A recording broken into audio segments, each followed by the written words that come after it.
Happy Wednesday from Michigan. We are not only in deep snow, we are in snowing actively. So I was thinking this might be interesting to watch. Although, while I'm looking at my somewhat worn out wiper blades, maybe not. It's hard to say, but we have a topic at least if you can't watch the video or it looks terrible. So perhaps that'll be enough to listen to. Oh good, we have someone coming down the hill. This is always my favorite thing. Trying to pass someone on this hill in the snow. Not. That's one of the things you get used to in the country is like driving in the side of the road all the time. It's like, oh shoot, I have to yield. Okay, maybe we can get away without running the windshield wipers the whole time. We're definitely still in four-wheel drive though, so.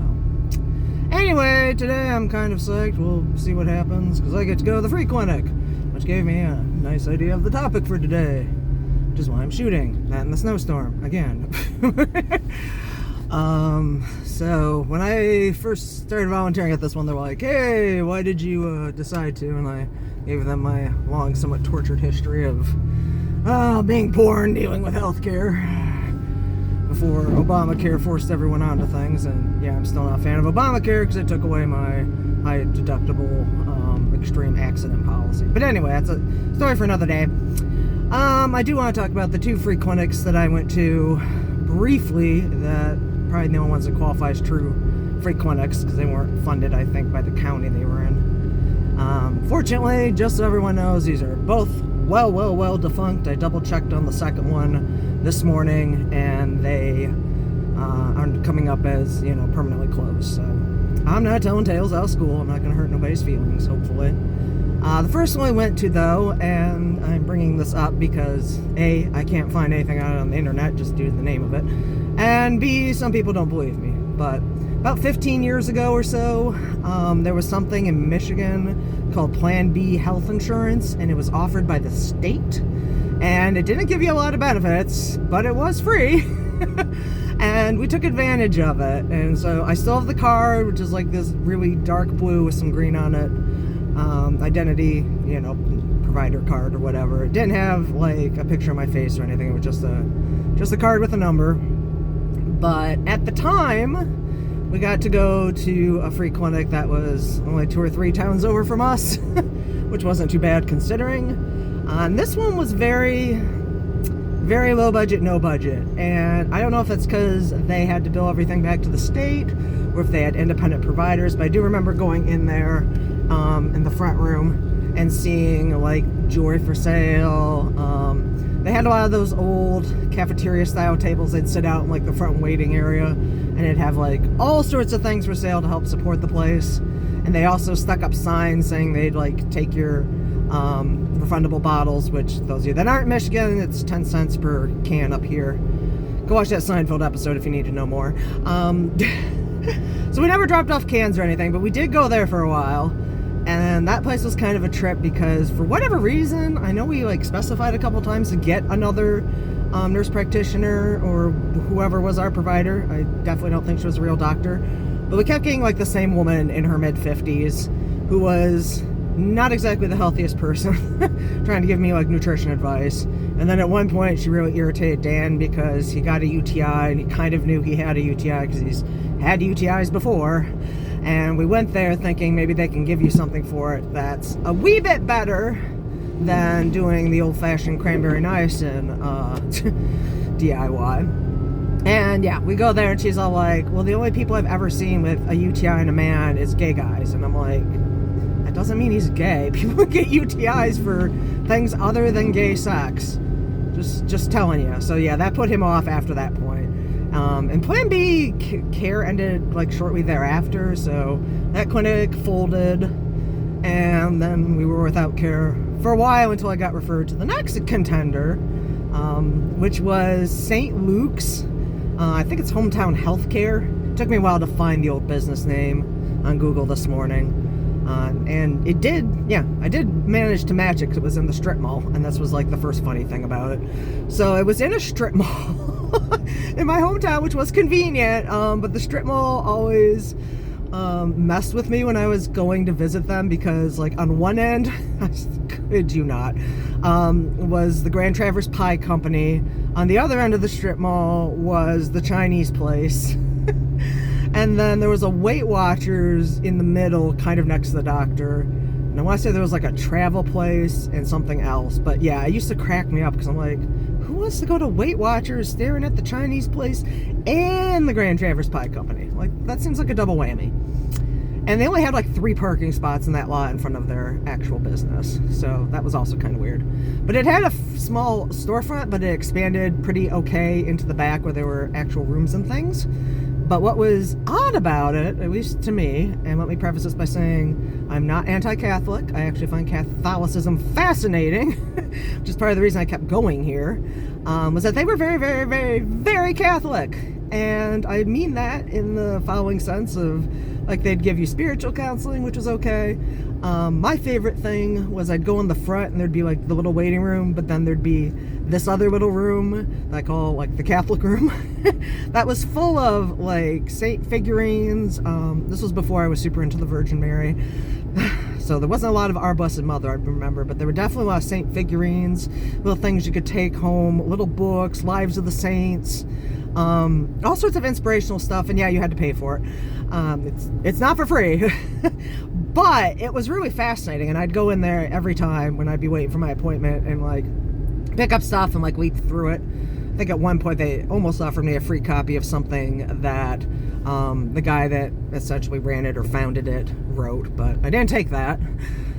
And most of the time I was going to see the psychiatrist at the time because I had to get a referral for medication. And that was also a trip because I'd go back there and his office in this strip mall would be like neoclassical and full of leather-bound books.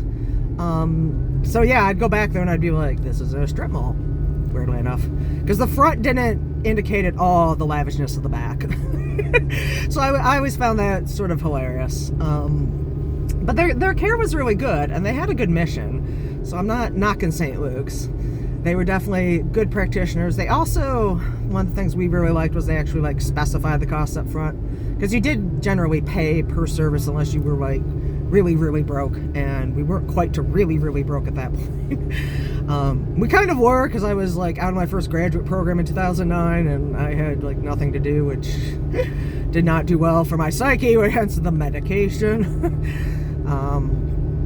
But yeah, I was going through some stuff and we were broke, but we weren't broke enough to where we couldn't like cough up $30 for an exam fee, you know. We just wanted care that was reasonably priced, because that was the thing that drove us nuts. It's like, we don't want to be in an HMO because we don't go to doctors that often, at least not until recently, and drop-in clinics like work really well for that, because it's like, I have this issue and I need to deal with it this way. And I know the whole like universal healthcare thing hinges on putting more young people into the system than older people, because older people tend to draw more benefits. The downside of that, I think, is our birth rate, unless we choose to import a lot of younger people, which may be a good reason. But yeah, those are the two ones that came to mind. I was thinking I could get away with those two, because otherwise we end up in this really weird discussion of where did you get care before you went to college. Yeah. So anyway, I'm going to the free clinic today. Our free clinic is a non-denominational Christian health service. When they signed me up, I do remember them asking, like, we don't care that you're like not practicing or agnostic or whatever.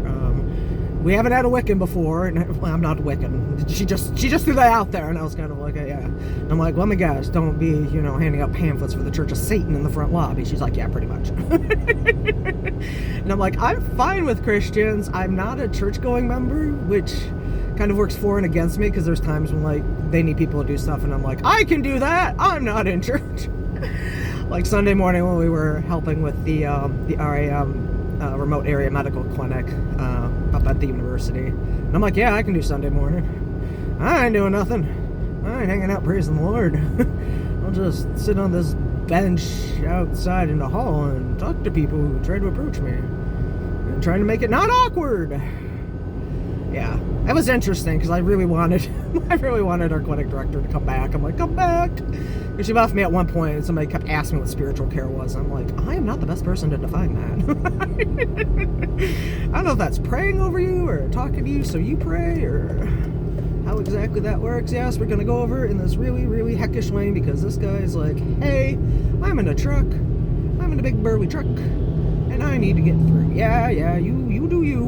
We cool. I'm just gonna drive slow back here and leave ourselves plenty of braking room. Anyway, I gotta set up their computers, and I hope we can get through with Microsoft. Because the issue we're having is we don't use the Microsoft products, but we do have like an email address for the clinic, and I kind of want to tie all of the new computers into the email address. But when we tried to recover it, we had to like fill out this whole long form. I don't know if it worked because it was like, what are the exact subject lines of the last 3 emails you sent? And I'm like, how am I supposed to know? And also, we don't send emails from that account. It's one of these things like you have to get a human on. Like if I could ever get a human to talk to about what happened with my account at Meta, I'm sure I could get it resolved. But anyway, to heck with Zuckerberg. Let me know if you want to hear the why I don't like Meta anymore story. I tried to give it a chance. I gave it a chance, and then Zuckerberg's like, no. No Meta for you. Actually, I have an account. I'm wondering if that'll work with the Oculus headset. Every so often I'm tempted to like grab one of the 2 Oculuses that never got claimed hanging out in our repair room to mess with it. Because I still have my Vive, but I haven't messed with my Vive. The Vive Work gave me. The Vive 3 Work gave me. I still haven't messed with it in a while. And I'd like to take it home and mess with it, but then part of me is like, would that work? Because with your dog will come downstairs and be like, hi, I'm a great day. What are you doing with that thing on your head? And why are you moving around? So, most of my messing with the VR headsets has been in my office, which is kind of constrained. For those of you who haven't used one, though, it's not horrible, because you, like, delineate the area with, like, a wand, at least with the Vive. So you're not, like, walking into your computer or anything. But it's a trip with having glasses on. Oh, let's stop for this. Maybe we stop? Maybe person behind me know where they're at me? Okay. Anyway, we're up here. The oh so exciting golf course and hotel. Anyway, I'm running out of things to say, so I'm just gonna turn this off. You can see how much exciting fun the snow is. I'm tempted to leave you on just to see how excitingly plowed the university is, so here we are trying to get up to speed again. Yeah, let's do that. I'll let you look at the parking lot. Or always go up another light. But yeah, this is fun to drive in. Oh yeah. If I didn't have my housekeeper coming over from one of the last times she's gonna come over, I would have stayed in. But I'm gonna be optimistic. We're gonna get some PCs online. Yes, I know you, man. I'm not driving fast because my brakes are not the number 100. Those of you who are older probably remember the days before anti-lock brakes. I remember the first time I had a car with anti-lock brakes and they engaged, and it freaked me the hell out. It took me a while to get used to that thing, because, yeah, I'm right on the cusp of the era when, like, old cars were what you drove because they were cheap when you were a teenager. And now old cars are the cars I drive now. So, yeah, as you can see, it's just getting icier. Double check if I even have any fluid left in there. Maybe today's the day to do that oil change. Do I have fluid? I have fluid in my windshield wipers. Because that's what I need is fluid. Fluid.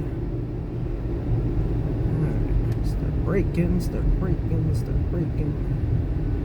Nobody wants to end up. I gotta go dig out my scraper. That's the other fun thing we get to do. Dig out the scraper. Yeah, I'm debating. Yesterday I was going to do a little short about, like, the worst thing about winter in the north is, like, how much time you have to spend putting on and taking off various layers. Now I'm thinking it might be scraping, but that's also because the middle of my FJ windshield I can't reach because I'm short, so I need to get a longer scraper. But yeah, there's times I'm just like, I can kind of see out and hopefully won't hit anything. Anyway, you guys have a good day. Wish me luck at 10 o'clock for getting things online.